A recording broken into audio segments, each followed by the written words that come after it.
And now, the director of Sunseed The Journey and today's moderator, Mr. Amartat Cohen. Hello, everyone, and welcome. I'm so pleased to be the host of Sunseed Wisdom Talk number 1. This is the first of a series of interactive discussions inspired by Sunseed and its legacy. I filmed the original movie Sunseed in 1970, and the new movie, Sunseed The Journey, was just released a few months ago. If you haven't yet seen Sunseed The Journey, you're in for a treat. And you can find our movie on our website at www.sunseed.org. If you've already seen the movie, I'd love it if you would leave us a little yes or a heart or a comment, if you like, in the chat here tonight. And don't forget to register and sign up on our mailing list so that we can notify you of our next in the Wisdom Talk series and other exciting events that are coming up. Before we start, just a little bit of housekeeping things, just to give to the audience a heads up. First, we're going to have about an hour of discussion with our fantastic guests that we have tonight. And then we're going to be able to take some of your questions. So, as we go along, if you want to write your questions in the chat, we'll try to get to all your questions. And then we have some private time with each of our guests, finishing with some spiritual practices that they're going to share with us. Today, we are so fortunate to have with us two incredible beings. Before we jump in, I want to just say heads up and hi to Pir Shabda Kahn and Mirabai Starr, our two invited guests for today.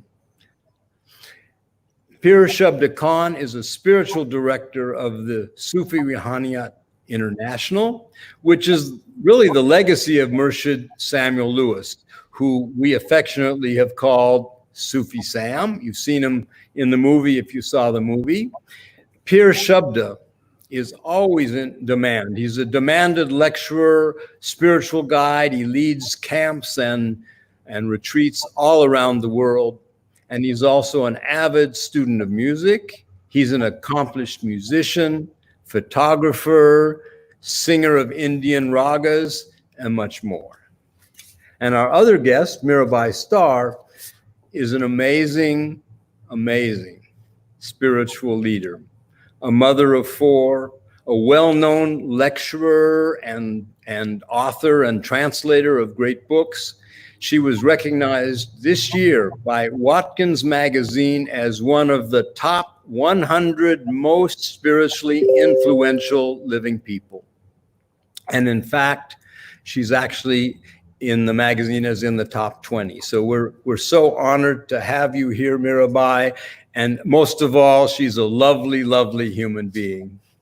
Hello, Shabda, welcome. Hello, Mirabai, welcome. We're going to start, Mirabai, with you. We'd love you to share with us your journey from seeker and follower to arriving at the role you have today as a world-renowned teacher and thought leader. What was your journey like? Share with us. Yeah, that's a daunting introduction, but I'm just going to ignore it, and I'll do my best to just say what some of the steps along the path were, because I think that they dovetail with Shabda, with Pir Shabda's, and also perhaps with yours, Amritat, but definitely with Pir Shabda's. That my journey began at Lama Foundation, and I know that isn't where yours began, Shabda, but it was definitely part of your journey, and it continues to be part of your journey. So I grew up in the counterculture of the 1970s. So my parents uprooted us from suburban Long Island, New York, non-religious, kind of anti-religious Jews from New York, and we went on an odyssey, as many counterculture families were doing at that time in the very early 70s, and ended up in northern New Mexico, in Taos, New Mexico, where I still live and have raised my own family. And Taos is in proximity to Lama Foundation, where Murshid Sam lived, and not lived, but spent a lot of time and taught and chose to be buried, and is in fact buried, and where Ram Dass created Be Here Now. And both Murshid Sam and Ram Dass figure prominently in the film Sunseed.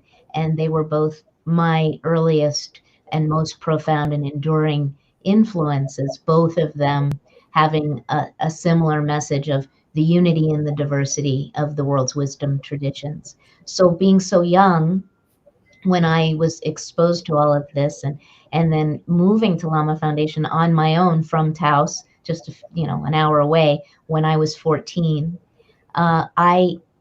my spiritual formation happened around this whole vision of the unity of all the world's great spiritual traditions, that all is one. As Maharaji Neem Karoli Baba, Ram Dass's guru and mine, said, Sub Ek, all is one. Or as Murshid said, that Lama Foundation, where I was so profoundly influenced, is a meeting of the ways, as is this particular flavor of Sufism. So I then, I ended up studying, doing a master's degree in world religions, in religious studies, with a focus on the mystics, and then began translating the Christian mystics in my 30s, which was kind of unexpected, given that I was a Jew with a Hindu guru and a very deeply devoted or dedicated Buddhist meditation practice, Theravadan Buddhist meditation practice, Vipassana, and had taken initiation in 3 different Sufi orders, and lived in Taos, New Mexico, which is steeped in the culture of the Pueblo people, the native people, the indigenous people of this Rio Grande Valley where I live. Everything but Christianity. In fact, I grew up with a kind of suspicion about Christianity, but I fell in love with the Christian mystics. And I will wrap it up here. I fell in love with the Christian mystics through this resonance with Mevlana Jalaluddin Rumi. Rumi's poetry, which I was exposed to before Coleman Barks or Robert Bly or any of those other translators, made him so accessible. I studied Rumi as a Sufi teacher in my teens, and he enkindled my heart, as he has for so many of us. So that by the time I was 20 and living in Spain studying Spanish literature, and encountered San Juan de la Cruz, St. John of the Cross, he felt to me like the Rumi of Spain. And so my delving into the mystical poetry of St. John of the Cross led me to a career in translating the Spanish mystics, including St. Teresa of Avila. And but it all began with Lama and Murshid and Ram Dass, awakening my heart to the essential unity, that wellspring of love that all the wisdom streams flow from and flow back into. And so it's not like I left some particular Judeo-Christian tradition to become this kind of universalist. It's the way I was made at Lama. It's so interesting that your background and your family. I don't know if you said your family were atheists, but they certainly had no affinity to the different spiritual paths. And then you left at 14, you jumped into it. And what was the first, let's say, moment that you realized that you were not just a follower, but could actually be able to teach other people? Oh, yeah, I wouldn't presume to be a spiritual teacher. In fact, your lovely producer Marcus tried to put that on my, lower third there, and I wouldn't let him, because I guess I have to say that first, that the whole, with all respect to those of you like you, Pir Shabda, who are in fact an ordained leader in your particular lineage, I feel like I have a pathless path, or a lineageless lineage, even though I draw from many. That mine is more of a sort of feminine, relational, non-hierarchical space that I inhabit. And so what I guess I found is that in the wake of my first 3 translations of John of the Cross and Teresa of Avila, I began to be invited to speak and teach. I had already been a classroom teacher my whole life, since my early teens. And so I was very at home in the role of conveying and distilling to, I hope, its essence, many different wisdom teachings. And as a translator, I feel like my task has been to translate in much the way that Ramdas did, although I'm sure not as skillfully, but translate the essence of these Dharma teachings, these wisdom teachings from these different traditions into a readily accessible, heart-centered, poetic and authentic language that people could connect to. And so I feel like as a teacher, that's what I do. I translate these wisdom teachings in an accessible way that I hope brings people into the field of the heart and beyond the discursive mind, although often we'll use language to bounce off of, to go to that place that transcends language and is love. We'll talk about it in a little bit later, but I mean, what you're saying is like almost a modern step beyond following a narrow path and moving it out to a more universal position. I really appreciate you sharing that. Pir Shabda, we first met at a Sufi camp in 1969 with Pir Vilayat. Of course, we remember that very well. Can you share with us your journey from then, because you were a disciple and a follower, and today you're a great inspiring teacher. Can you discuss your journey?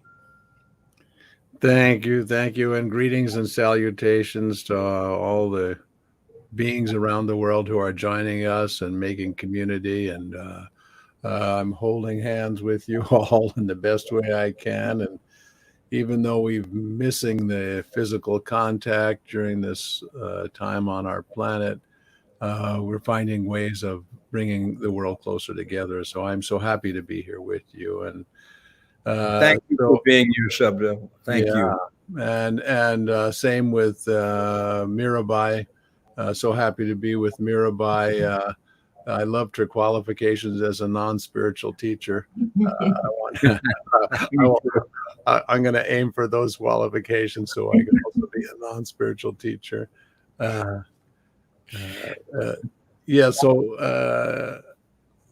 Similar, a very similar path, but a decade earlier, product of the 60s, also in New York, also a Jewish family. My parents were German Jewish refugees. My first teacher, like some of you, was psychedelics and extraordinary experiences through that. And then I was sitting in my apartment listening on the radio, and in 1968, Baba Ram Dass had just returned from India. He had formerly been Richard Alpert, and he spoke for 2 hours on listener-sponsored radio, WBAI in New York, KPFA out here in California. And he talked all about his LSD journeys, because he was a researcher in that. And I related to what he had said so much. And then he said, I went to India and he met my guru and he met his guru and so on. And that was by the time he was done with his talk, I said, that's my teacher. And I went and found him. I found him in New York, and he gave me a set of beads, a mala, and he said, say this mantra on it. And I'll meet you July 5th or something like that at my father's home in Franklin, New Hampshire, and we'll start a community together. And so that was in the fall of 1968. During that period, I got out of the draft. I dropped out of college. Gave away all my things, and then I had time, and all the spiritual teachers of the day would come to the same place to teach. It was a Unitarian church in New York City, I think on the West End by the park, and so I met Pir Shabda Kahn there, and he invited me out to this camp that you and I met at, Amartat, and there was maybe 35 of us there, and 20 of them were, which included you, were Murshid Samuel Lewis's disciples. And the Dances of Universal Peace had been born a few months earlier, and I was so extraordinarily moved by that after the camp, I flew out to San Francisco.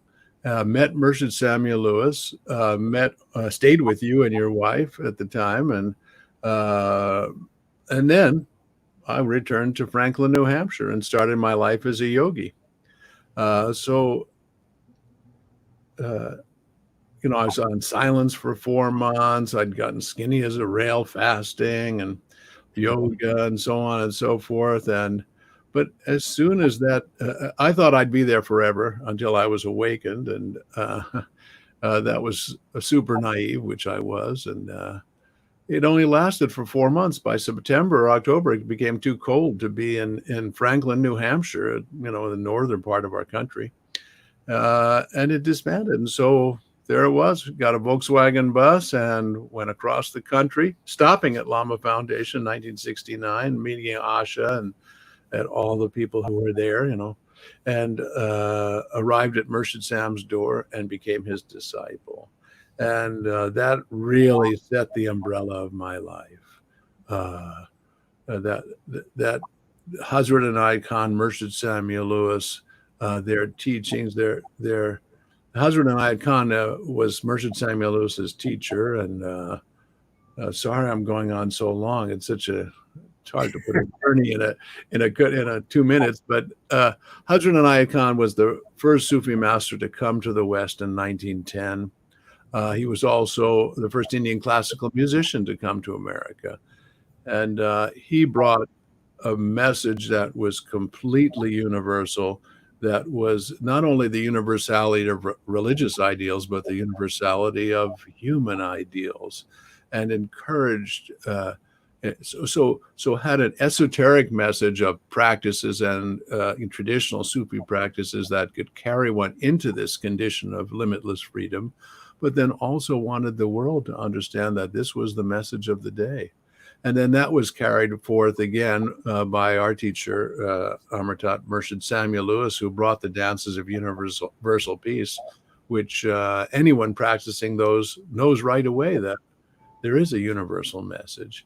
I went from there. After Murshid Samuel Lewis died, I met a great Indian classical musician named Pandit Prannath, Uh, he was in the same Sufi lineage we were, but I didn't even know that. But I became his disciple, and then I studied 24 years under his care and guidance. I remember saying to him that I'm already the disciple of Immersion. He said, "That's fine. We can work together."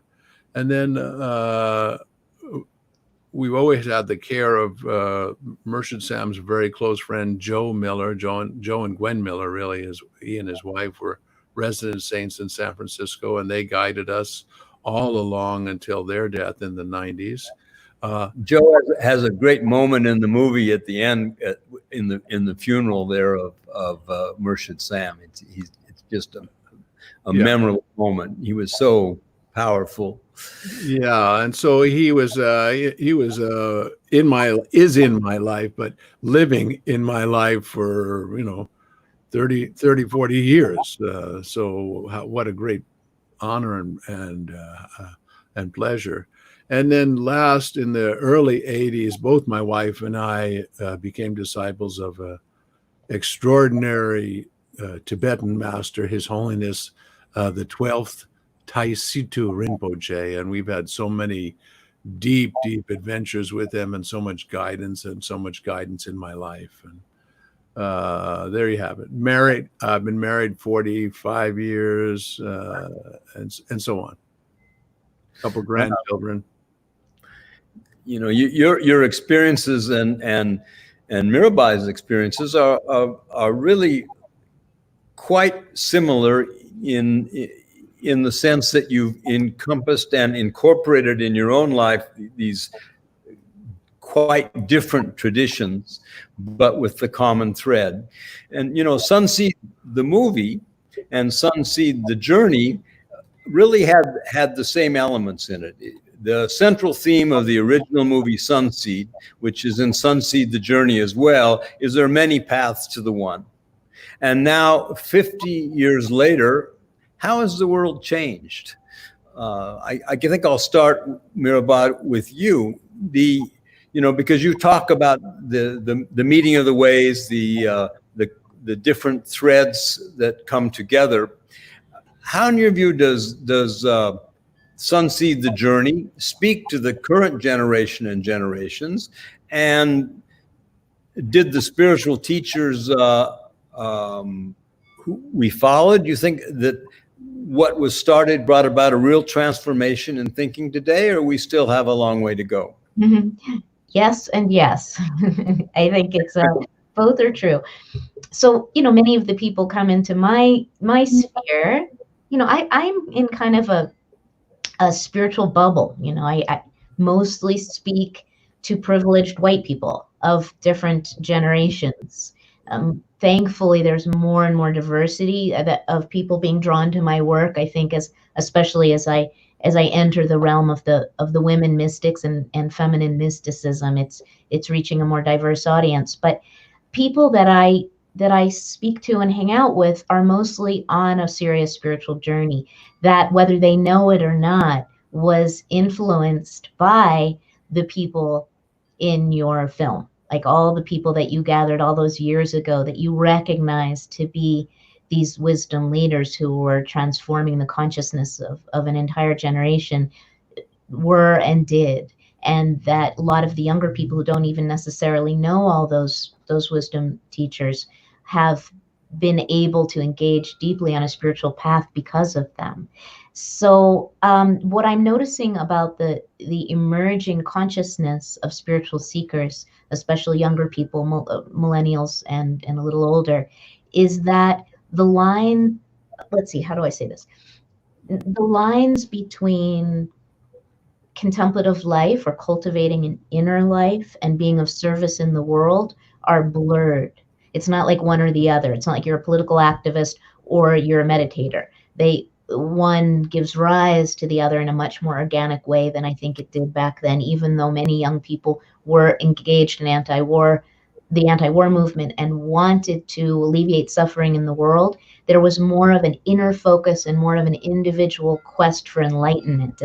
As Pir Shabda mentioned earlier, we had this naive idea, I too, that we were all going to wake up and be liberated, and who knows what that was going to look like. But I think now there's much more of a hunger to be of service to the human community and to Mother Earth herself. But I also believe that we couldn't, that consciousness, that more integrated awareness, and the awareness of privilege, of white privilege, of misogyny that's inherent in all of the religious traditions, all of that actually is the fruit that came from the seeds planted by our teachers, all those years ago. So I'm not sure if I'm addressing your question. Okay, I guess the last thing I want to say is that the other line that's blurred, I've noticed for this emerging circle of seekers that I've been in contact with, is the line between the isolated religious traditions, the institutionalized, organized religions.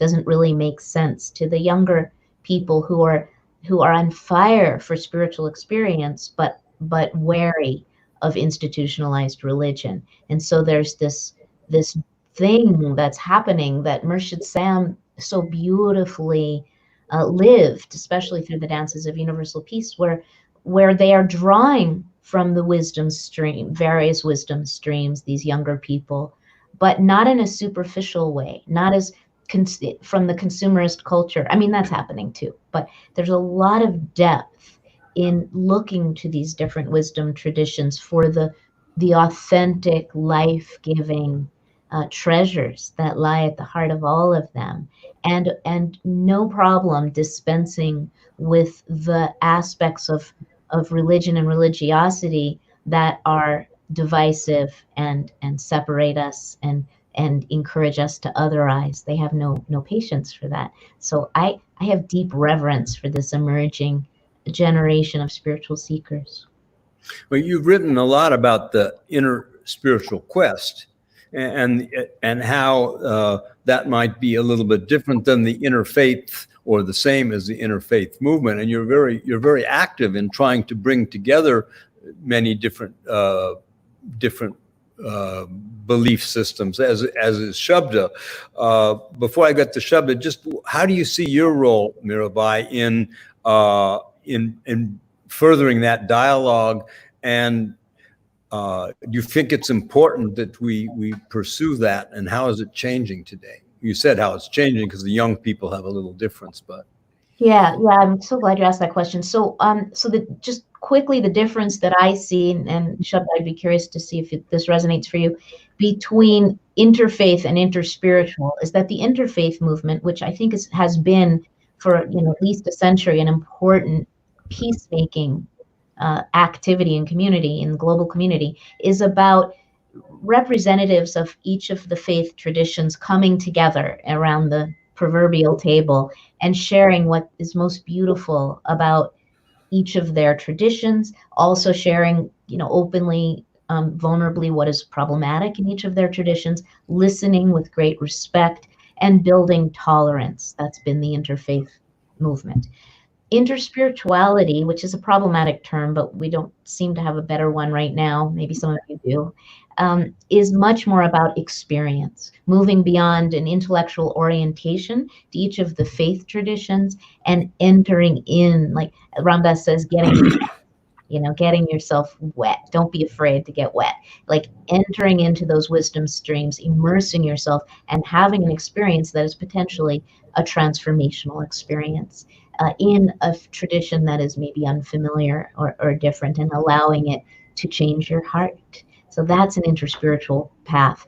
What I am finding is that, yes, it's still vitally important for me to affirm those of us who are temperamentally inclined to recognize the presence of the sacred wherever we encounter it, in all of these holy houses, all these sacred spaces.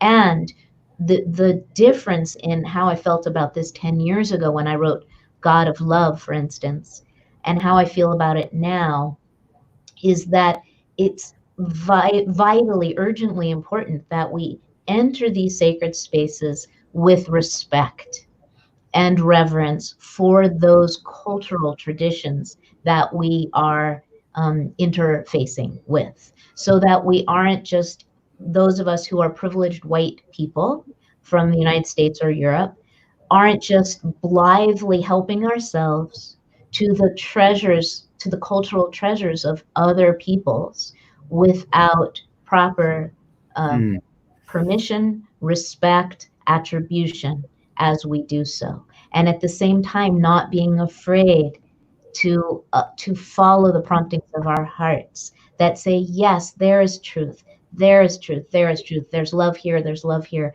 there's love here. It all makes for more love. But to not do so naively without regard to very real issues of privilege and power and race and culture. Wow, thank you for that. Pir Shabda, I know you've got a lot to say about this. You're part of interfaith efforts. I know it's very important in your life, the Peace Pledge group, which I'm not exactly sure. Maybe you can talk about that and how you see the coming together and the work to bring us more together from our diversity to unity. Yeah, thank you. And that was so eloquent, Mirabai. Thank you so much. And it reminded me, I think, just to add a little humor, when Murshid Sam was alive and he was speaking to us, he said to us, he says that, talking about experience, that is, he says, the trouble with the church today, he says, if you believe in angels, you're in. But if you see them, you're out. Yeah.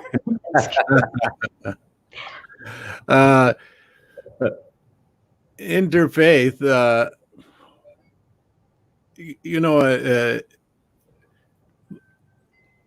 we as a humanity right now are, I don't know if under attack is the right word, but we're having to deal with a pandemic.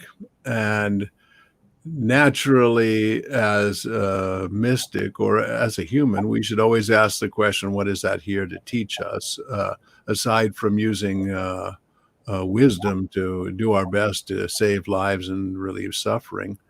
And one of the things that's extraordinary about this pandemic is that it doesn't know any boundaries. It doesn't know boundaries of race. It doesn't know boundaries of wealth.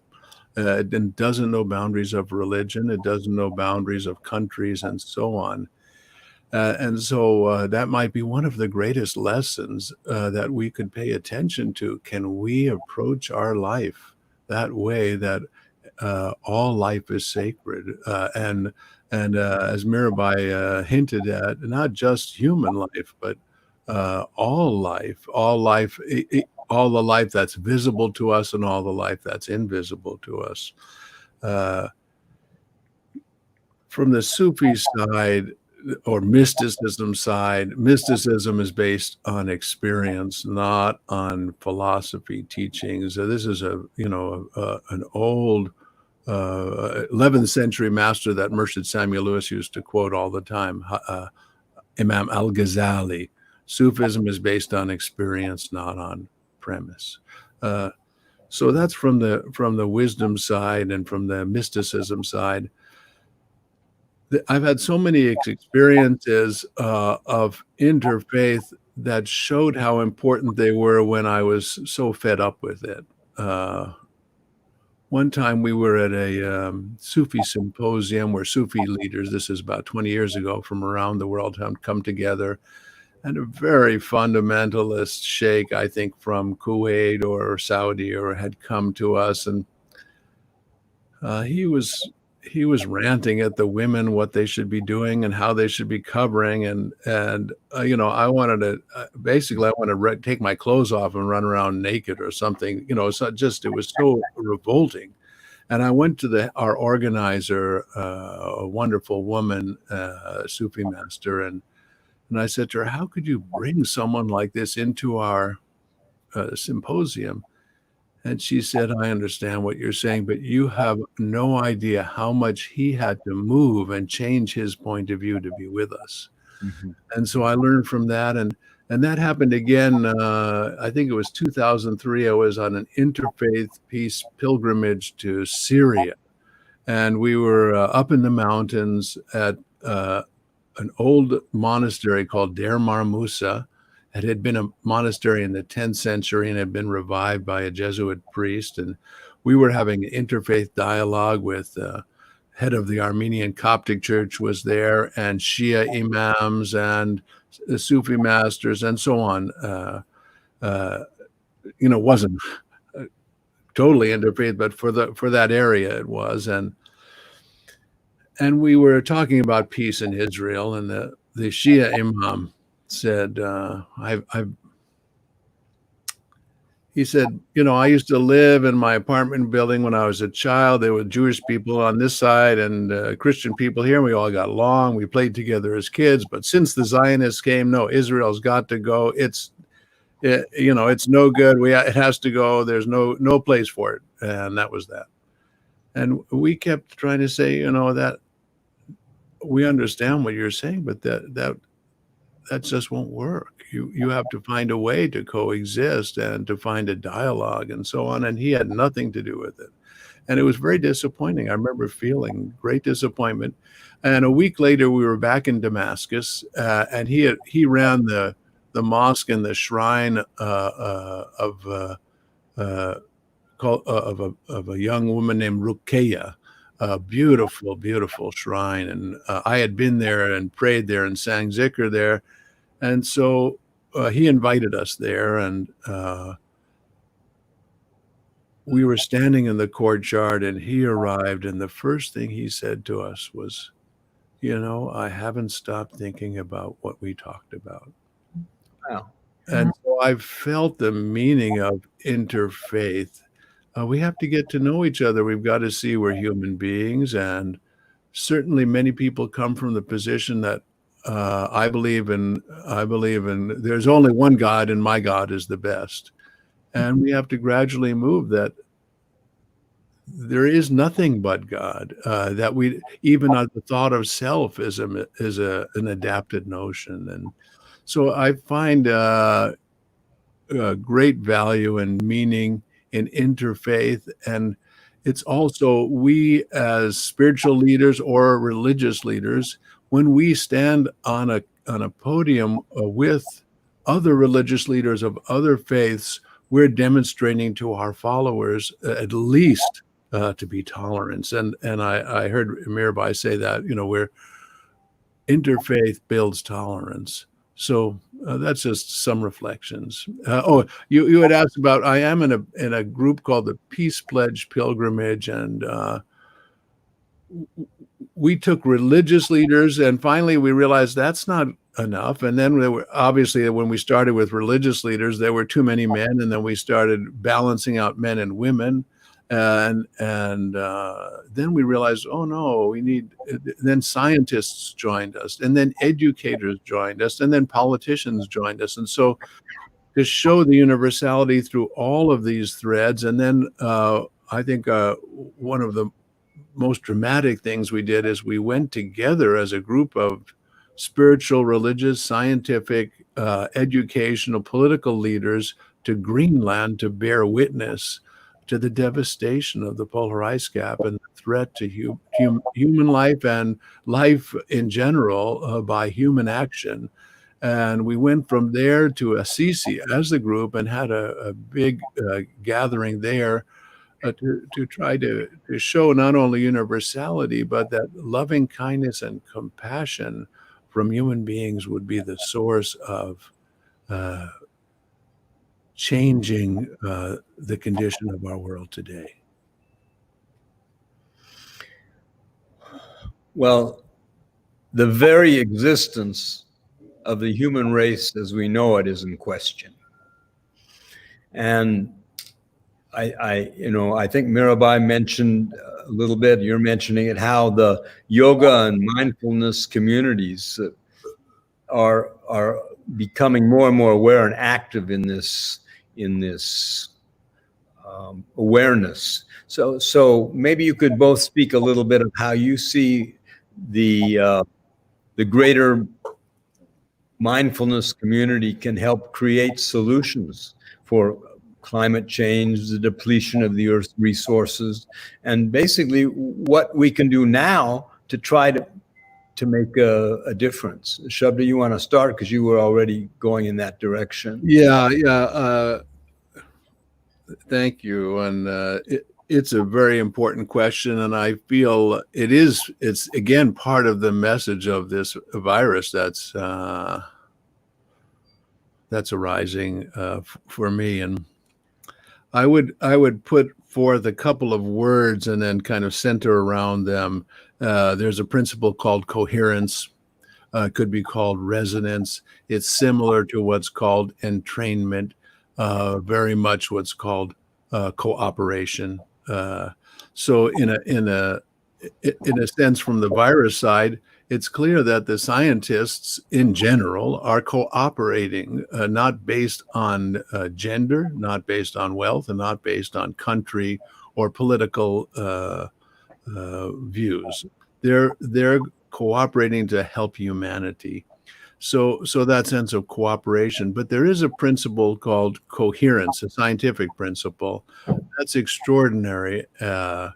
And it's been demonstrated, when Maharishi Mahesh Yogi was around, and they took meditators, and they took, let's say, they wanted to take 10% of the population of a certain area, and everybody would meditate every day. And they said they could reduce the crime rate by some extraordinary amount in a very crime-ridden place. And it worked. And so there's a principle that when there's it's called the 100th monkey in the old story. When there's enough of coherence, it can change, make a dramatic change, a paradigm shift. And we learned this from our scientists who were with us in Greenland. They'd been working on water scientists, and they'd been able to stabilize water in the what's called coherent water. And if I could describe coherent water, if you imagine H2O molecules dancing, and they're all dancing the same dance, or not the same, but a dance that's like synchronized swimming, so they're all in harmony together. And they've demonstrated clearly that if you put coherent water next to incoherent water, the coherent water organizes the incoherent water. And so I believe, as I remember our teacher, Amartat Murshid Samuel Lewis, writing that the New Age wouldn't bring anything new in the sense of the inner condition of awakening, but more and more people would have the divine experience. And so I believe we're coming into that period where there will be enough of us that we can become coherent together and make a shift around us. And so that's what I'm feeling. Thanks so much for that question. Mirabai, how can we all help? That was beautiful, Shabda. We can help by falling in love. Wow. My friend Dina Miriam, the head of, what is she, the head of the Women's Peace Initiative, Global Women's Peace Initiative, right? Yeah, she says it's difficult to rise up and do something for the earth unless you see the earth as a beloved being that you can't help but fall in love with. And then once you've fallen in love, then of course you will do everything in your power to alleviate her suffering. And so I think that is, whatever ways we can awaken that love, enkindle that heart connection with the planet itself, recognizing her, as St. Francis of Assisi so beautifully said, as our sister, Mother Earth. That's what he said, our sister, Mother Earth. And in many ways, I feel like this is a feminine kind of shift in the psyche of humanity, or in the collective soul, that we recognize the earth as our beloved mother and treat her as such, as traditional cultures have for millennia. So we need to look, I think, to Indigenous sisters and brothers to see how they have cultivated that heart connection with the earth, and find a way to emulate that. That's so beautiful. Thank you. So beautiful. And it just to add to it, we need to take care of Mother, or no, we need to have a relationship with Mother Earth. She's taking care of us. It'd be wrong to say it the other way. But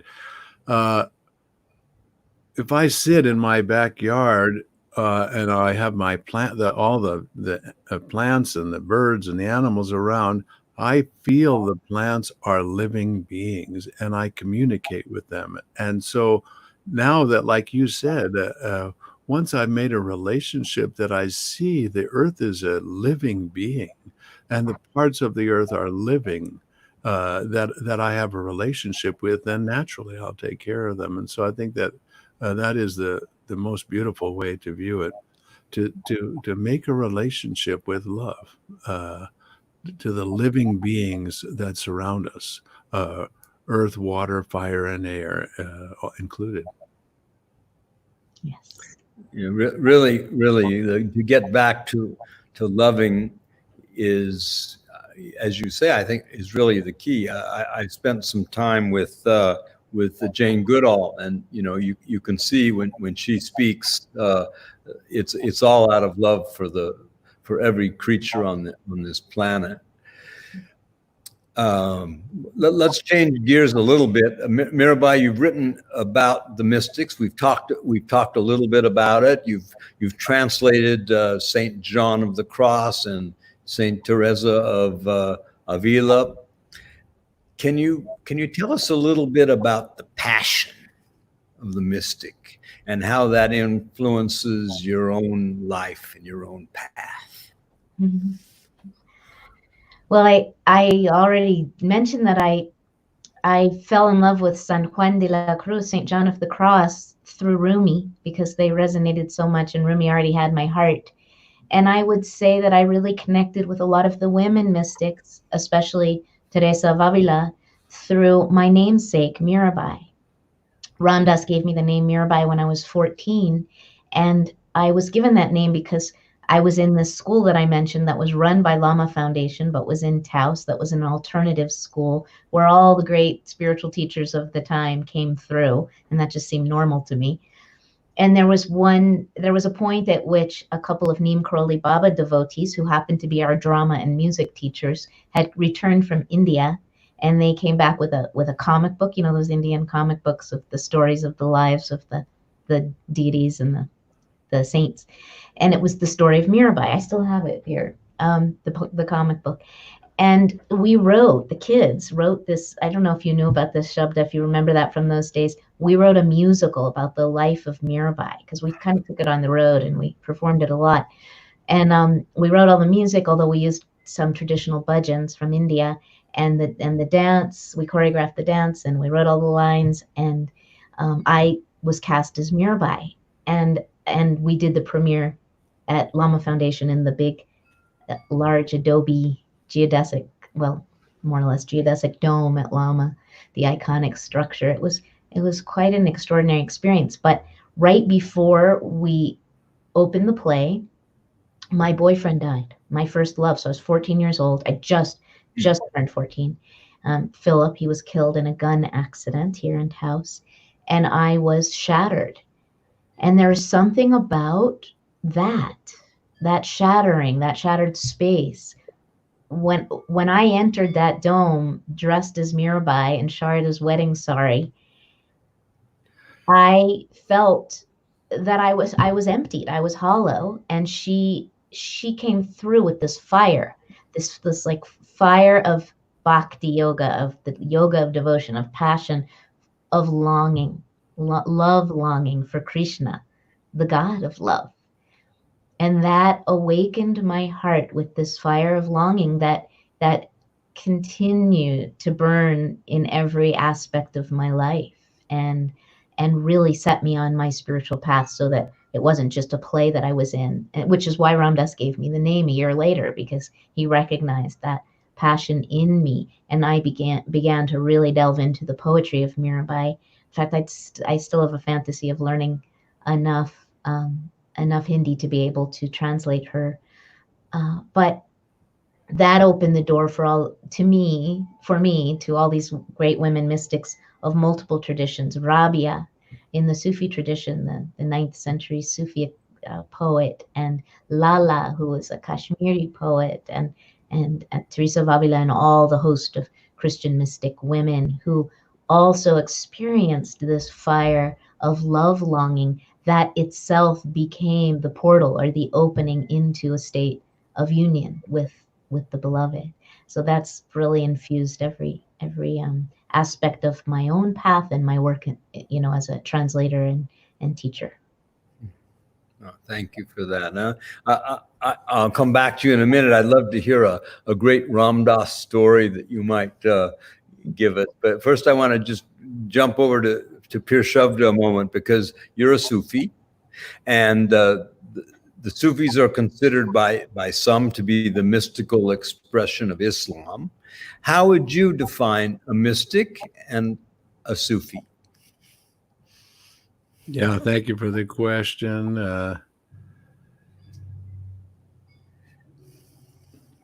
Mysticism is the birthright of being human. It's every cell of every living being has the thirst for freedom on it. We wake up every morning with it.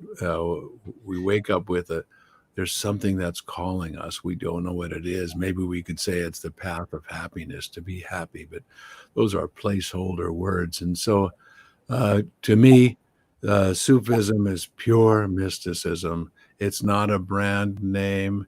It has no founder. We can't say where it began, but it's that thread of passing on from person to person, not only that inspiration to awaken by example, but also to show how.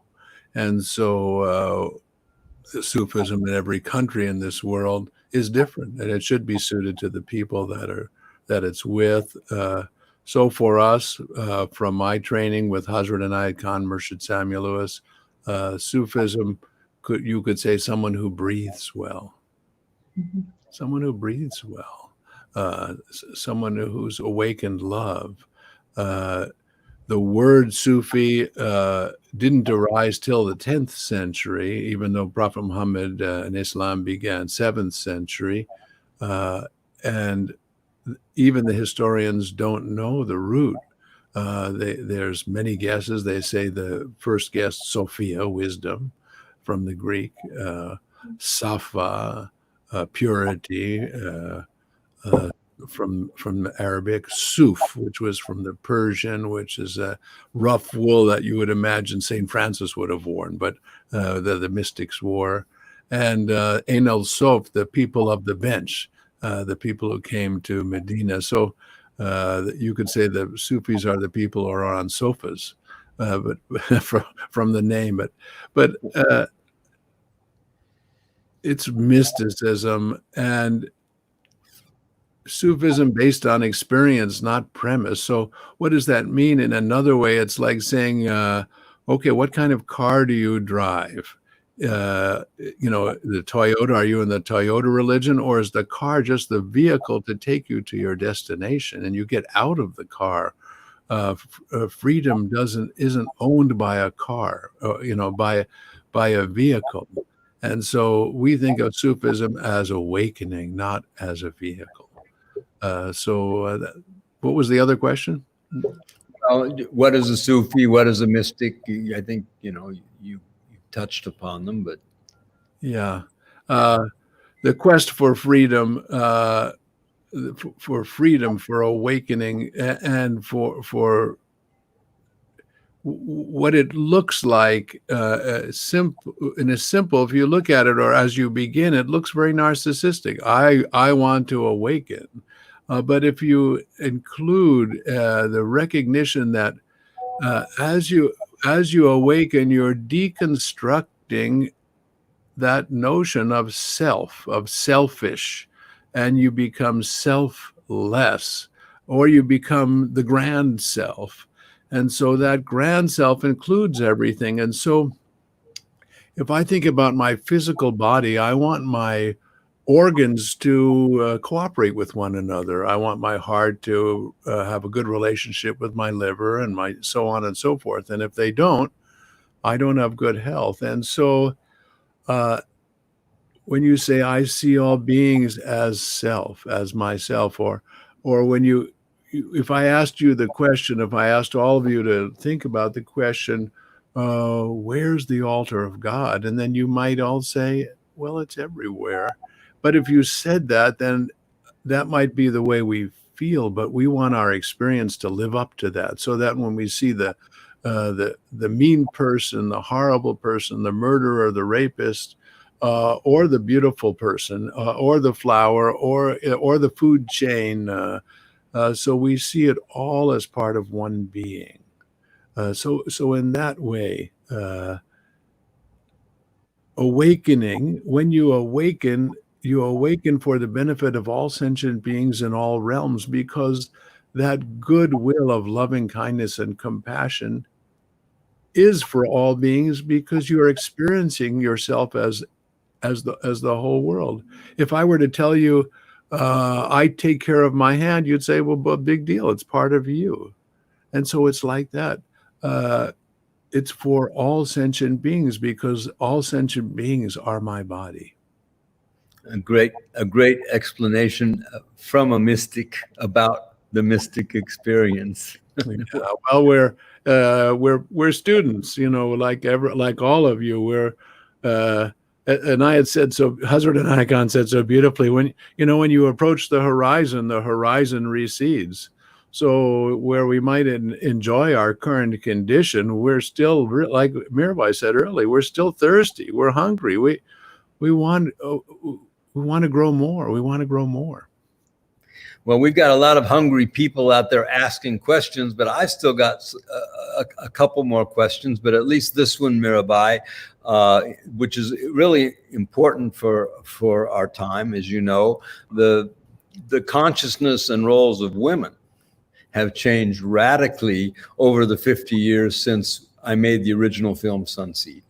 And there are many women in the communities in the film who have become powerful voices in the spiritual world, the cultural world, the ecological community. How has this evolved for you, Mirabai, from when you were first at Lama and now today, the role of women and especially within this spiritual context world, and what do you see the future holds? In 2.5 minutes? Okay, go, Mirabai. Oh, you got more than 2.5 minutes, 3.5, 4. Thank you for asking that question. It would be really, it would be the elephant in the room, and if you hadn't identified it. So all my teachers pretty much have been men, great iconic teachers like Ram Dass, like Murshid Sam, and Hazrat Khan and Pir Shabda Kahn, and Reb Zalman Schachter Shalomi and Thomas Keating and many others. And the men the spiritual teachers I have read all these years and largely taught have been men. And so it's only been in the last 10 years that I've made a concerted effort really to find the voices of women across the spiritual traditions that I so deeply adore, and discovered that they were really successfully, and I believe intentionally, hidden and marginalized and silenced. And so it's been this kind of archaeology project, spiritual archaeology project, to excavate them and lift up those treasures. I mean, they are there, but it takes a lot of effort, and I feel like that's shifting. And I feel like women, men, and people of all genders and no gender identification are longing for the voice of the feminine, for feminine wisdom now. And yeah.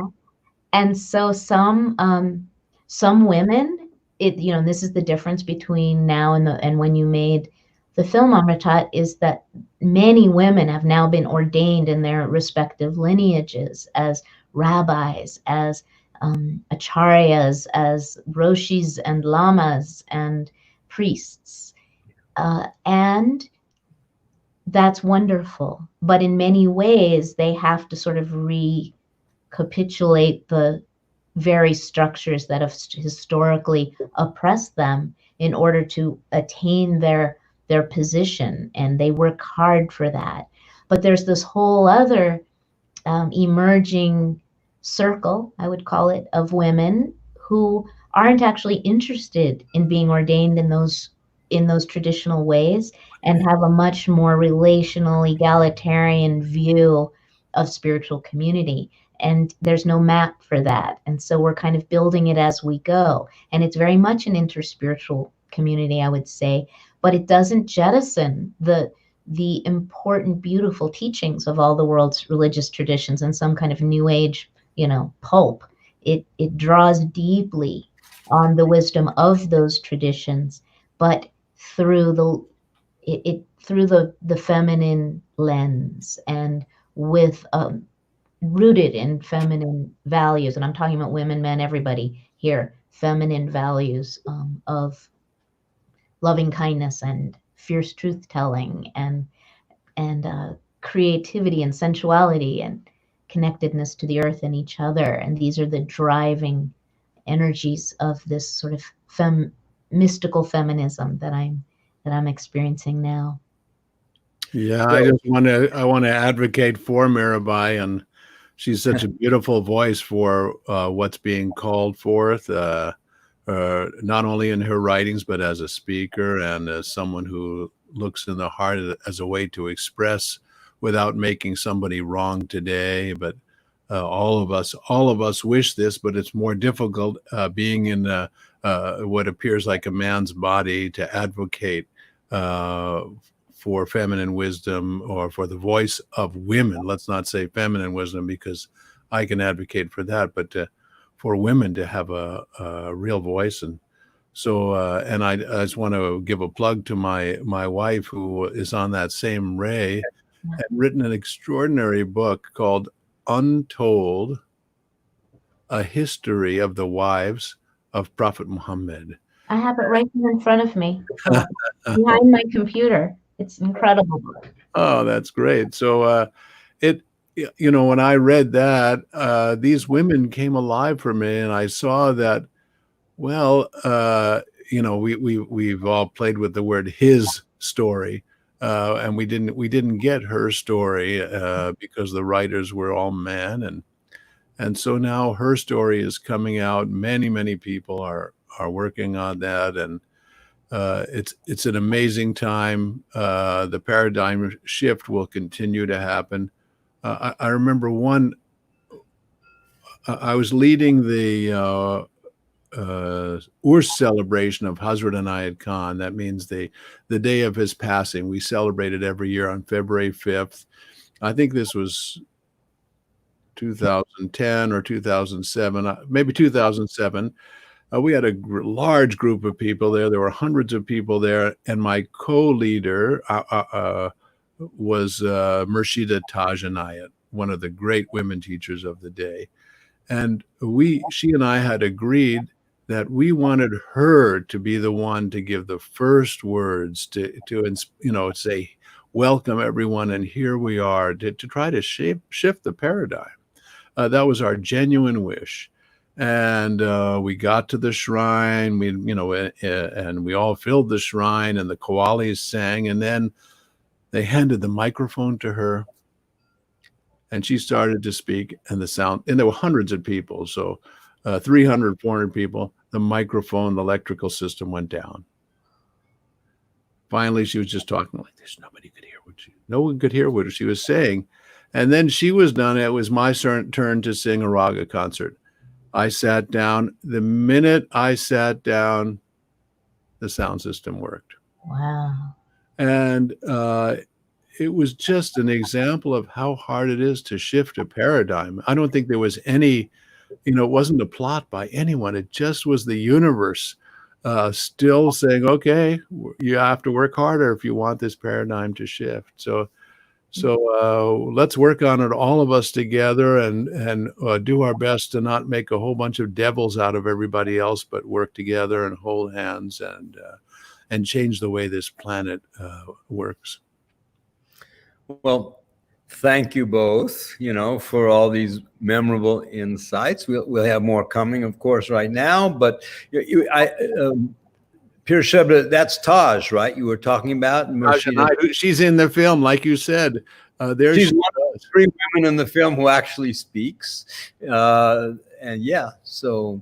And for me, she's one of the great women masters or great women teachers of the day. And the sound of her heart when she offers teachings is so deep and profound and unlike any other. And yeah, so very happy to invoke her, and that how great that she is in the film. And now would have to have Sunseed revisit it and have her speak again. Exactly. Well, we are actually in the process of formulating a sequel. So more will come. If you get on our mailing list, we'll keep you all informed about that. But I remember she said that talking about going through the door of my heart and leaving myself behind was the quote she actually talked about in the movie. But now let's take some questions from our audience. I know they're anxious to have their questions answered. And let's see. I guess the first question is from actually a dear friend of mine, Diana Gilbert. How would you perceive answering nothing matters? How would you perceive answering nothing matters?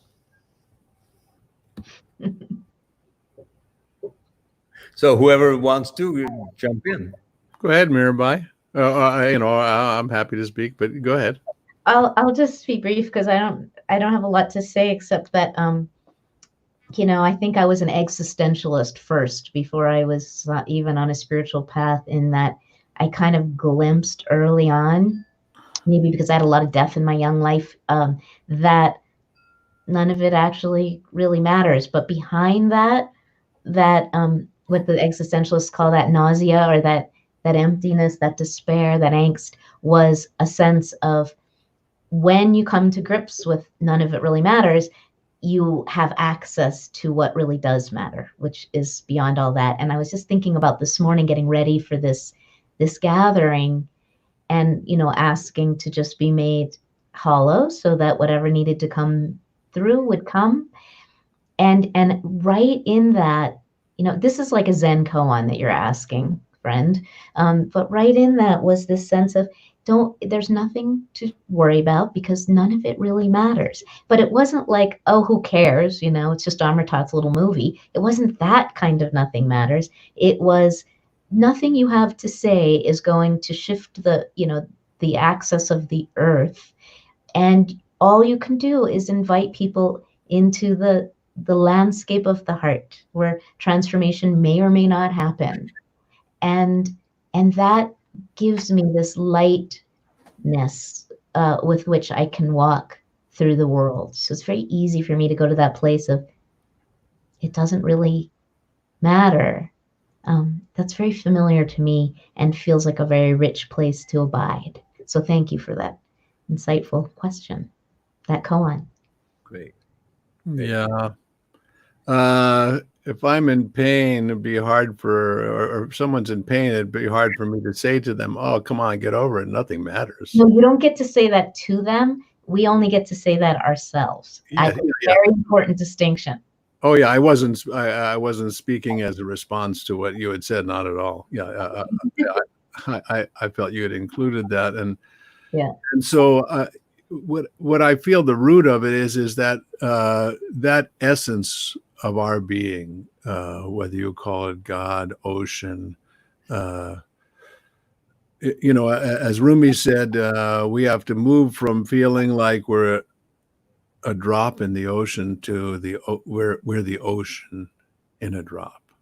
And so when you have the privilege of tasting the ocean, which is limitless freedom, then from there, coming and going doesn't stain the ocean. No virtue can exalt your soul, and no mistake can stain your soul. It's perfect as it is. And so it's an uncovering. And so from there, everything is perfect.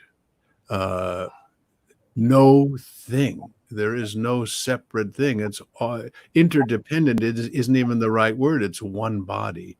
But from if we're honest about our current condition, which is a limitation, then there's a movement, and we should be honest about that movement. We want to go toward the one. We aren't, even though we could make the affirmation, I am the one. That would be a little dishonest because it's not our current experience. Our current experience still includes separation.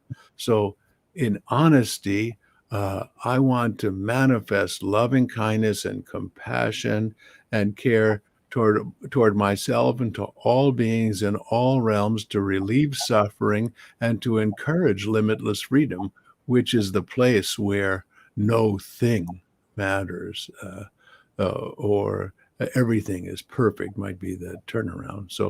So that's how I'd like to characterize it. I love to write down limitless freedom. That in itself is worth a meditation. Limitless freedom. Your whole life, our whole life. So now I guess we have a question from Blake Robertson. Thank you for your question, Diana. Thank you, Blake, for your question. How exactly do you define a mystic? And how does one reach such a state? And what does that entail?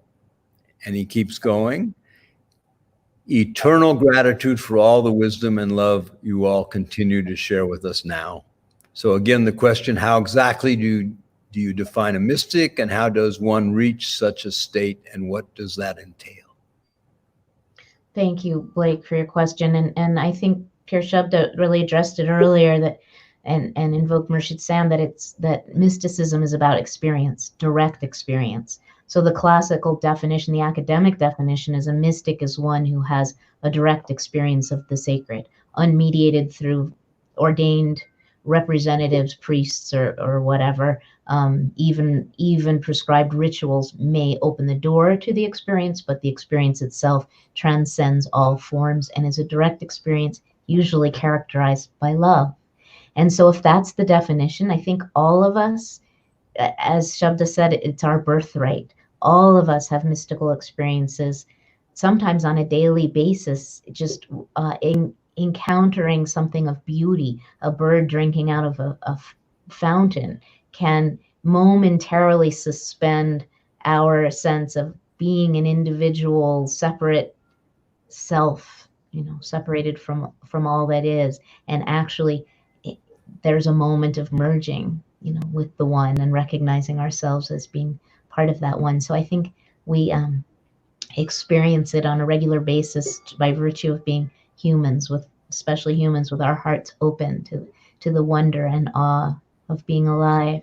And yes, we can cultivate more access to those states of direct experience of love through the various technologies of all the world's great wisdom traditions that are engineered to invoke those unitive states of being. And mystical poetry will do it, and all the arts, that's why music can be so powerful, are all pathways, yogas, to arrive at that unitive state. Shabda? Yeah, that was beautiful. On the question, how do we achieve that state? That's what surprise. That's what all the prophets came to show us. They became world religions, but they came with a message. Here's a way you can wake up. So you have to pick a gym practice and go to gym. Awakening isn't gym. It's everyday life. But don't underrate doing exercise to get good at your craft. So find a regular practice and then let that practice infuse your everyday life. So you bring that emptiness, freedom, like Mirabai said, where the self is suspended when you see the bird drinking. That was so beautiful. So that the more and more moments of suspending of the selfish part of your being, but it's a gradual process. it's true that each of us can have experiences that lift us up very quickly, and we see from the top of the mountain, but then we come back to our station, and that station grows gradually. And so we want to apply ourselves every day. This goes from life to life to life. It's like when Merchant Sam spoke to us about it, he said it was like taking the ramp, going up slowly. We'll gradually change. And I think both Mirabai and myself and many of you on the call can speak to the fact that having applied ourselves day by day as ordinary human beings, the quality of our experience of life has improved dramatically, and our ability to overcome the thought of self and be loving and kind and useful, and to in the same sense that all of us as human beings have a natural sense of the wish to be benefit, because that's the nature of our being. Go to the gym. I wrote down, Shabda, let practice infuse your everyday life. So key. So well said. Oh, thank you. I didn't even realize I said that. Thank you. So the next question is addressed to me. Amritat, can you say a little about what inspired you to rework Sunseed and any unavoidable pathways and doorways which appeared? Amritat, can you say a little bit about what inspired you to rework Sunseed and any unavoidable pathways and doorways which appeared? Yeah, thank you, Sarah. Well, what inspired me to actually, at first I just wanted to get the old film out, right? Because it didn't exist. It was in 16 millimeter. There were a few really bad copies of it floating around, and I just wanted to transfer the old film and get it out and be done with it. But as I looked at the world today, it's so different than it was in the 50s. I think you both have touched on it so beautifully, Mirabai. You started to get into how this new generation sort of has intuitively what we sought to find in a teacher, right? And Shabda, you said the same thing.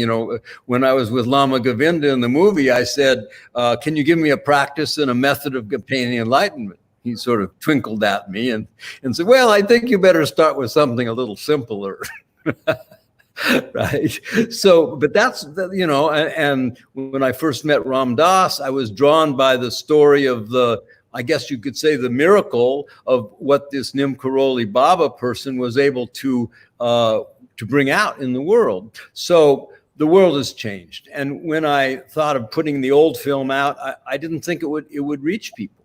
So I had to go inside Sierra to figure out what I could do to not to still give the essence of the old film and add something more to it. And that came about by meeting Ram Dass several times. He was the only person still alive from all the people that were in the film, except for us, Shabda, you and me, and thousands of other who are out there. And that's probably what the sequel will be about, us, right?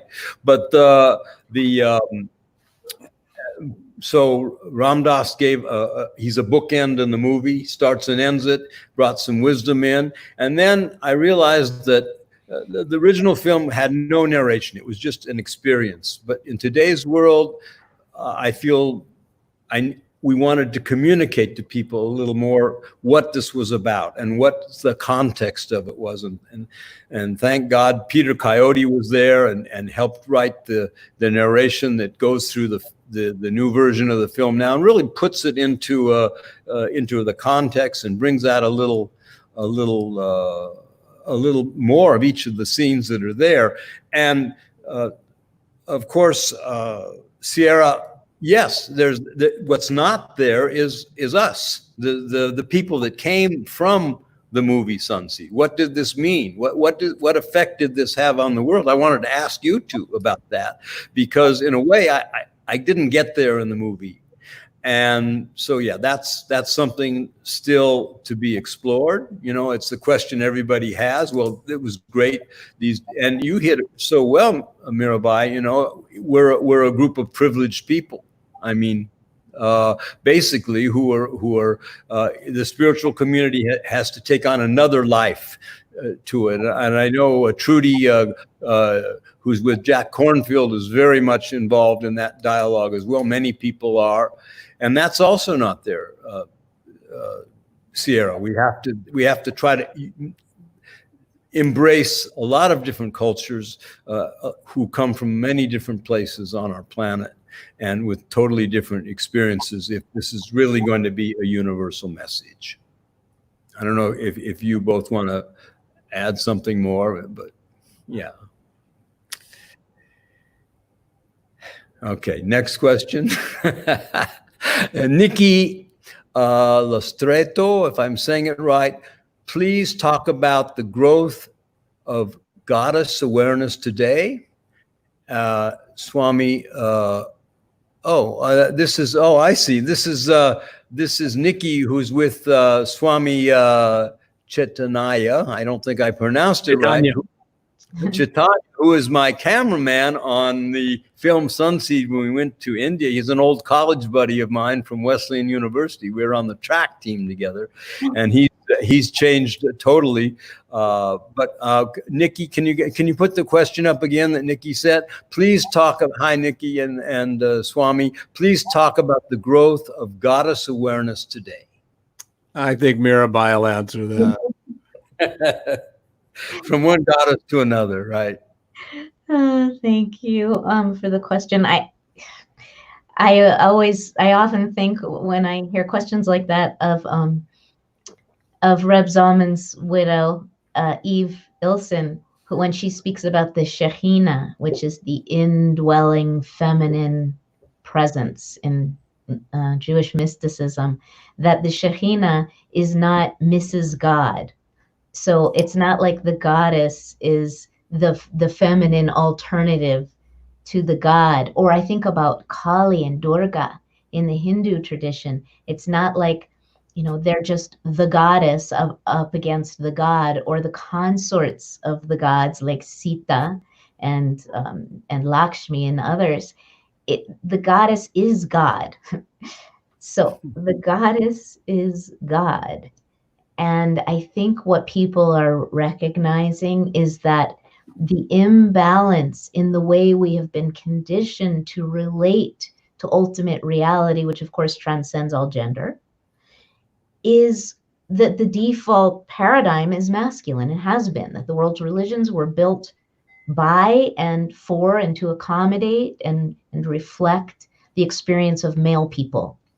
And so by intentionally shifting our awareness, our language, our hearts toward a feminine expression of the great mystery, we are engaging in healing of our souls, and ultimately, I believe, healing of the earth. And so lo and behold, we find all of these goddesses across all of the great wisdom traditions kind of hidden in their heart.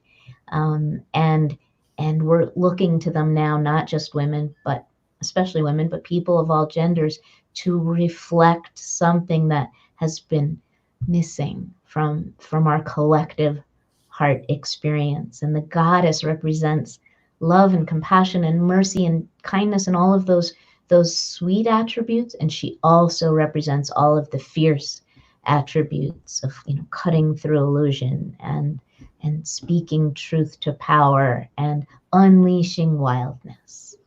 And we're hungry for it. We're all hungry for her. Wow. What a great, great answer. That was so beautiful. Thank you. Wow. Thank you so much. Wow. You so well expressed the hunger, with it. I'm pretty sure most of the people who are watching us and still have a hunger. And that's why we're so attuned to listening and feeling. I was warned that this hour and a half would go very fast. There's so many more things that we could explore, but now it's going to be time to turn our attention. Each of you have many more things to share with us and some practices. We're going to start with Mirabai Starr. I know you're going to do some sort of a guided practice, and maybe you'll have some other wisdom to give us. It'll be totally up to you, but we're going to take a break. There's going to be like about a 2 to 4 minute intermission. So please, everybody, don't go away. The best is yet to come. And we're going to start with a guided practice meditation with Mirabai. And after that will be Shabda. So stay with us, and we're going to take a short break. And thank you all for your questions. And I can't thank you enough, Mirabai, Pir Shabda, but we'll thank you more at the end. So we're going to take a break now.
Shabbat Shalom, everyone. Shabbat Shalom.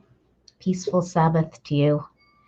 Today, here in real time, it's Saturday, which is the Sabbath in the mystical Jewish tradition. I mean, in Judaism, which is one of my several beloved root traditions. And the Sabbath in Judaism, as many of you know, is the holiest of all holy days, holier than the high holy days of the fall, Rosh Hashanah and Yom Kippur. And it happens every week. When the sun sets on Friday until the sun sets on Saturday, we enter sacred time. We leave ordinary time and we go into this kind of suspended, timeless place that isn't above it all. It's not like it transcends the earth or human experience. It's actually deeply rooted in human experience. It's like by virtue of the fact that we unplug or disengage from ordinary time and the concerns of our regular lives, we're able to actually abide in sacred space that's always available to us. But Shabbat is this kind of special invitation to lay down the burdens of our compulsions and our to-do lists and all of that, and allow ourselves to be in community, to be in communion with the earth, to turn inward. And so I am finding that in this time of this crisis, this COVID-19 pandemic, it's almost like collectively we're being invited, many of us, into a kind of Sabbath space where what used to feel important and used to even be possible, all those distractions, are taken away. And so we're kind of in this naked Sabbath-like space, potentially. So I wanted to kind of set that as the ground for an offering I'd like to make now, which is a prayer that I'm going to read to you. A Sabbath prayer that invokes the Shekhinah, who I mentioned earlier. The Shekhinah in Judaism is the indwelling feminine presence of the divine. And when we kindle the Sabbath candles on Friday at sunset, we are welcoming her and calling her in and saying yes to the indwelling feminine reality of the one as she lives in all of us. It's said that she lives in exile much of the time, except for on Shabbat, when the Shekhinah is welcomed home and is reunified with the divine masculine. So it's a day of supreme balance in the cosmos. I would like to suggest that one of the possibilities of this new time that we're entering might include the end of exile of the feminine, that the Shekhinah no longer needs to be separate the rest of the week and only welcome on Shabbat, but that she is part of our everyday experience of the sacred.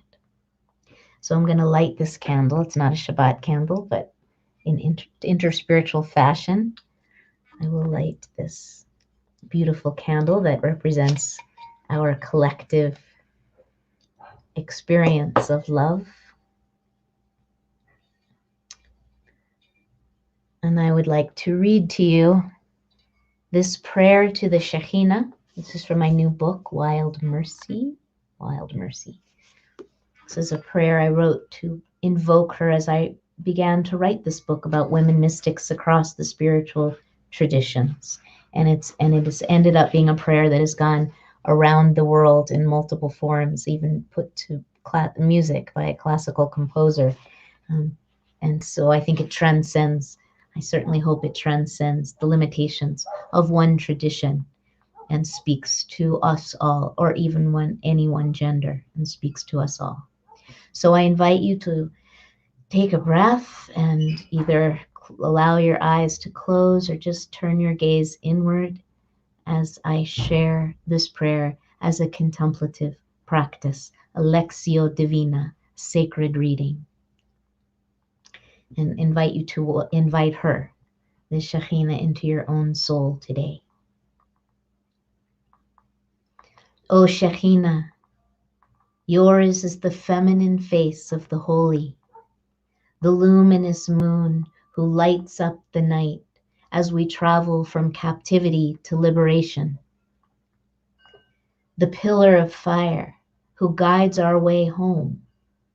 The cloud hovering over the mountain peaks, living sign that the drought is over. You are the indwelling presence of the divine. Whenever we gather to praise the one, you are here in our midst. When we cry out for justice, you make our hearts tender. When we stand with those on the margins, you make our legs strong. When we create works of art and parent our children and harvest our gardens, you guide and sustain us. You are the Sabbath bride, the beloved, returned from exile. You restore balance to our relationships and wholeness to our fragmented souls. You infuse our lovemaking with honey. You fill the cup of our hearts, which tremble with longing, with the wine of your answering love. You are the song of our homecoming. You are the Sabbath queen, the great mother, who sits at the heart of the table, tearing off hunks of the secret bread that contains the exact flavor each of us loves best. You feed us all, the proud and the repentant, the believer and the skeptic, from your own hands. Your unconditional forgiveness dissolves otherness. O Shekhinah, we are the vessel for your inflowing. Your radiance requires the clay of our embodiment. Your flame burns at the core of the earth. Your warmth penetrates the seedbed and animates the seedlings. You bless the head of every animal and kiss the tear-streaked face of humanity. You are the vision that builds community, and you are our refuge when the fabric of community unravels. Be with us now as we navigate this landscape of mystery, where your most cherished attributes, wild mercy and boundless compassion, righteousness and wisdom, seem to be cast aside and trampled by imperious world powers, and we are paralyzed by helplessness. Help us. May we remember you and lift you up. May we recognize your face and celebrate your beauty in everything and everyone, everywhere, always. Amen. So just sit for 1 minute. I invite you to sit for 1 minute and allow that prayer to permeate every cell of your body, opening the way to the indwelling feminine presence of the divine who lives in you, who renders everything sacred, every landscape as holy ground.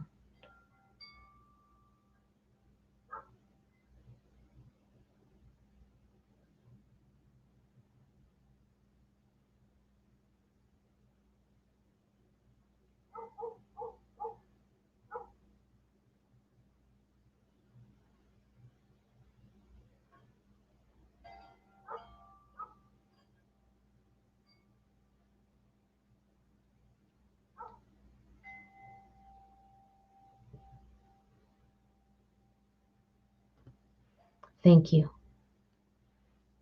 Good Shabbos.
Welcome back, everyone.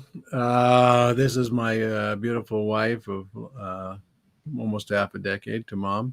We want to sing a little bit together with you, but just to bring a little refreshment into the moment of our break, I'll tell you a Nasruddin story, one of my favorites. So in this story, Nasruddin, the master Nasruddin, he's at work when he's there with his colleague, and it's lunchtime, and they're having lunch. And he takes out his lunch and he looks at it, and he's very disappointed. He goes, turkey sandwich every day. It's a turkey sandwich. I'm so tired of these turkey sandwiches. And his colleague says to him, Hoja, master, it's simple. Just ask your wife, make you a different sandwich. And he goes, oh, no, you don't understand. I'm not married. I make my own sandwiches. So this is a period where we want to stop making the sandwiches we don't like as a humanity. And I love the suggestion Mirabai gave us of inviting the Shekinah to be with us all week, which is very much like the influence of sheltering in place has been. And I think just to add a few notes into it, if you were born in Delhi and you're only 30 years old, you would say, this is the first time I've seen blue skies in New Delhi. The quality of the air, it's changed. So now that we, we were talking about Rumi earlier, Jalaluddin Rumi says, now that I've tasted the wine, give me the whole bottle or nothing at all. Or he says, enough of this metaphysics. I want burning. I want direct experience. So we've tasted some of what's possible as a humanity. And so I feel what's brought us together that might have more of a life going forward. But to spend our last few moments with you as community, to do practice, is to invoke music, and especially to honor Amar Tat, who made this extraordinarily beautiful film, Sunseed, which is a mark of history of that period of the late 60s, early 70s. And my teacher, Murshid Samuel Lewis, who brought the dances of universal peace. This is probably the most well-known of all of the dances. It's called the Kalama dance, but we'll have to dance it in our hearts, and at least we can be singing it worldwide together. We sing La ilaha illallahu, which is a great sacred phrase that has its root in what we call Arabic. As mystics, we've been taught that sound has effect apart from meaning, so that the sounds themselves will have a transformative meaning, but the meaning itself is also glorious. It's negation and affirmation. The first part, La ilaha, it says, overcome your confusion of being some separate self. Elallahu, there is only one over all, part of the one, just like the organs of a body. And so we sing that to encourage the direct experience of unity or of union, of overcoming selfishness and becoming selfless. And then we sing Muhammadah Rasulullah. It goes like this. Muhammadah Rasulullah. So on the surface, it's saying the historical figure of Muhammad is the Rasul, the spokesperson of that all-pervading essence, the prophet of God. But if you understand it in another way, Muhammad refers to a condition of freedom, so that it's the voice of fullness or emptiness, which is speaking as the prophetic voice to help humanity arise. and be and fulfill its mission. So we're going to sing a little bit, and we invite you to sing with us. And naturally, you're in your room, you can sing really loud. On many Zoom calls, I've had people take out their instruments and play along. And one dear friend who's a concert violist, she was playing viola along with me on Zoom, though she was muted. But then later she sent me a recording of it, and it was beautiful. So let's sing together the Kalama. La, la,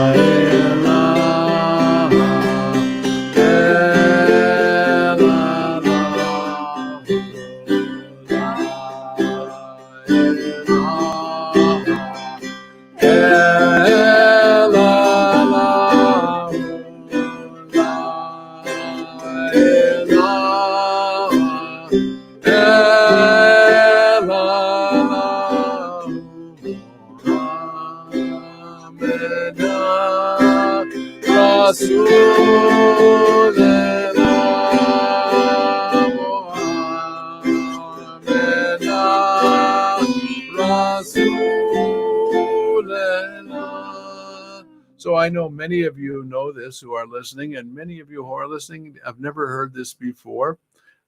Just sing out. What do you say? You can fake it. There's an expression from Jalaluddin Rumi. He says, God accepts every form of currency, even counterfeit. So don't worry about getting it right. Come and join with us and sing with your heart and sing with devotion and full of feeling. La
Muhammadan Rasulullah Muhammadan Rasulullah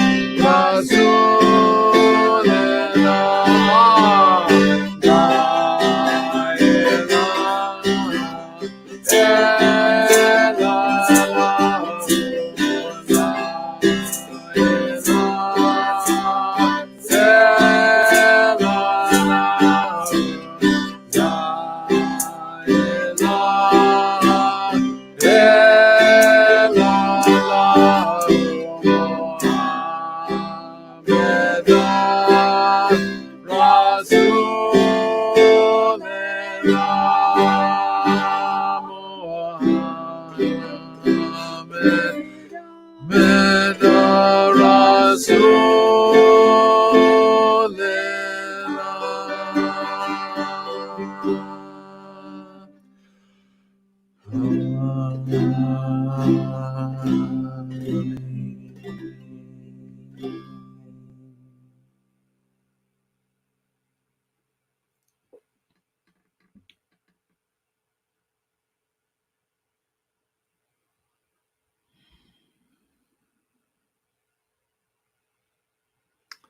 Amen, amen, amen. Gratitude to Amartat for making the film, for remaking it into what it is, Sunseed the Journey, to a man you don't see who's helping us, Marcus, who's running this whole event, and to my dear sister and teacher, Mirabai. Thank you for being such a great wisdom being and for playing along in this sphere. And I really want to invite you to meditate on or to reflect on coherence. Let's join our hearts together. Let's feel us working together to shift the paradigm so that life on this planet will be based on loving kindness and compassion and not on power and greed and jealousy and so on and so forth. Naturally, those are all parts of the human experience. Each of us, including myself, has all those parts in us, but we can transform them gradually. And if we work together, it will happen so much more beautifully and so much more easily. I'm sure it will happen. I'm sure this time is coming, whether it's our lifetime or the next or the next. Thank you all so much. And thank you for being in community with us today on this call. We love you all. We wish you the best. We make prayers, sincere prayers for sustained health of the fellow human beings and healing prayers and aspirations for all of those, so many people suffering from this very powerful virus. Let's make those prayers together. Let's bring loving kindness and compassion to the fore. Thank you so very much. Thank you. Thank you, Shabda. Thank you, Pir Shabda, Mirabai, Tamim. I always say it wrong, huh? Mom. Tamam. Got it. Thank you. You know, this unfortunately is going to conclude our collective day of provocative, beautiful conversations, spiritual exploration. I hope you all out there really enjoyed it. And I don't know how to thank our three guests really enough for joining us. It was an honor. It was a joy to be with you both and at home, all of you who are watching. If you've subscribed already to Sunseed, the mailing list, please, we'll be sending you a personal invitation to our next Sunseed Wisdom Talk, Wisdom Talk 2. And if you haven't yet subscribed, really now's the time to do it. Everyone, please write this down. Wisdom Talk 2 will be on Saturday, June 27th. And we have one of the most inspiring speakers you will ever hope to hear maybe in your whole life. He's head of the Global Security Institute for Disarmament. He's a Sufi teacher. He's a colleague of Jane Goodall, an advisor to the United Nations. His name is Jonathan Granoff. In fact, Shabda, you know him very well. You introduced me to him, and you spent a lot of time with him.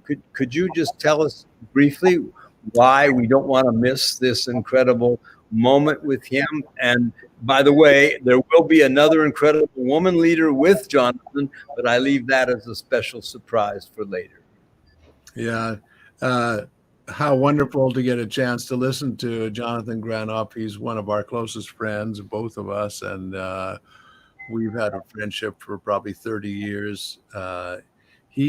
What you hadn't said about him is, as a young man, he's a disciple of a great Sufi master named Guru Bawa Muhayyiddin, or as we called him, Guru Bawa, and he gave the name Jonathan's name Ahmed. His name is Ahmed Muhayyiddin. That's his Sufi name. So he's a great hidden Sufi master. He has a heart of gold. He has the gift of being able to speak what's in this space in such a beautiful way, to bring you to tears and to speak it in the moment and to be precise and concise. And he's a lover of love. He has a great sense of humor. He has a beautiful wife who's also one of our closest friends, Moon Granoff, and his mother, Kitty Kalman, was one of the great torch singers of all time, and so he grew up with music.